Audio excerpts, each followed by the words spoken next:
வள்ளலார் ரெண்டு விஷயம் வச்சாருங்க மெயினா. என்ன வச்சாரு?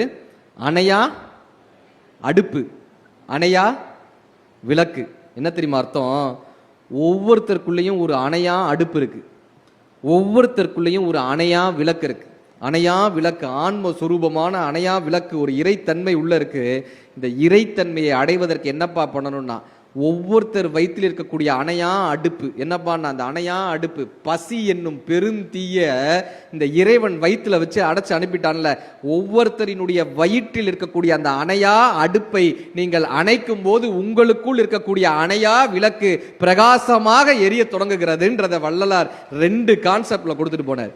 இப்ப நம்ம சம்பாதிக்கிறோம்ல பணம், இந்த பணத்தை எங்க போட்டலாம்? சேர்த்து வைக்கலாம். எங்க போட்டு சேர்த்து வைக்கலாம்? எங்க வைக்கலாம்? பேங்க்ல.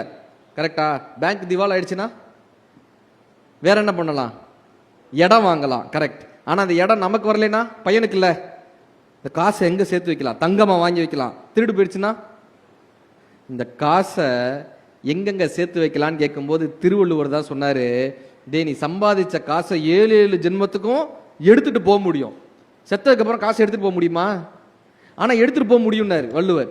எப்படி பாண்டா, அற்றார் அழிபசி தீர்த்தார் அத்தொருவருக்கு பெற்றார் பொருள் வைப்புலி. என்ன தெரியுமா அர்த்தம்? சம்பாதிச்ச பணத்தை பசிச்சவனுடைய வயிற்றுல கொண்டு போய் வச்சிருப்பா, அந்த பணம் உனக்கு 7 ஜென்மத்துக்கும் கூட வரும் பாண்ட, பசிச்சவனுக்கு கூட வயிற்றுல.